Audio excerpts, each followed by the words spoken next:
mau ditinggal. Ya, dengan terpaksa anaknya dititipkan di situ, walaupun anaknya nangis-nangis kejar misalnya. Selain itu, anak juga bisa jadi nggak percaya sama orang lain, bahkan bisa jadi nggak percaya sama orang tuanya sendiri. Dan anak pun bisa jadi meniru lebih agresif, meniru perlakuan kasar dari para pengasuh, atau bahkan ada anak-anak yang jadi pendiam, penakut, kurang aktif. Resiko cedera itu pasti ada lah, pada memar-memar katanya pergelangan tangannya, pastilah. Kalau hal itu berlangsung lama, dampaknya juga apa?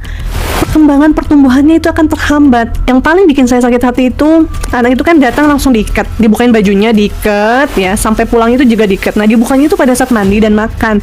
Nah, pada saat makan dipakein baju dulu, dikasih makan, difotoin lagi, setelah selesai dibuka lagi bajunya, diikat lagi. Menurut teman-teman semua, kenapa daycare itu bisa seperti itu? Yang pertama, kurang empati. Yang pasti ini udah toksik dari atasannya ya.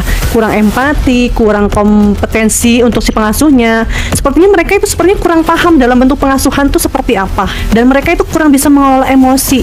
Ya kalau misalnya lo nggak mau kerja capek, lo nggak mau berisik sama anak, nggak mau pusing sama anak, jangan daftar ke daycare lah. Kenapa bisa tega seperti itu? Karena pengasuh itu kelelahan. Bayangin, satu pengasuh 10 anak, digaji 1,8 sampai 2 jutaan. Mereka itu pengen mendapatkan uang semaksimal mungkin tanpa memikirkan hal-hal itu. Kalau daycare itu harus ada CCTV. Nah, itu katanya tidak ada CCTV. Coba bayangin, untung ada orang baik yang mau melaporkan. Motif ekonomi juga di sini kelihatan banget. Yang pertama, sepertinya itu menekan pelatihan ya, pelatihan untuk para pengasuh untuk meminimkan budget. Mereka nggak memperhatikan kualitas pengasuh seperti apa. Sangat disayangkan banget ya, sepertinya para pelaku ini kan katanya memang tekanan dari atasan ya, biar anak bisa terhandle semuanya, ya udah diikat aja gitu kan. Jadi biar tidak merepotkan. Dengan ukuran ruangan yang 3x3 meter pun anak dimasukin ke situ semua. Kebayang nggak ya, seperti di video itu nih, ini penuh banget ya, dengan tanpa ada alat permainan edukasi yang berantakan. Masa daycare rapih begitu?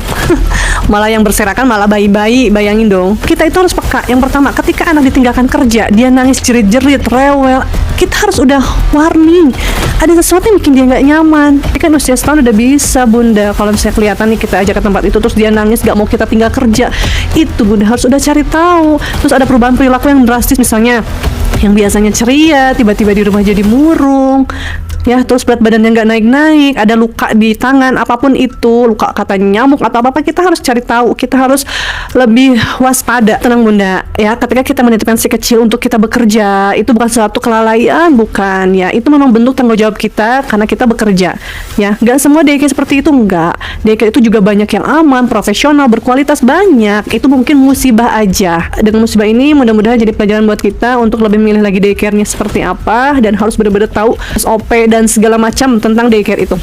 Oke, terima kasih, semoga bermanfaat ya. Semangat!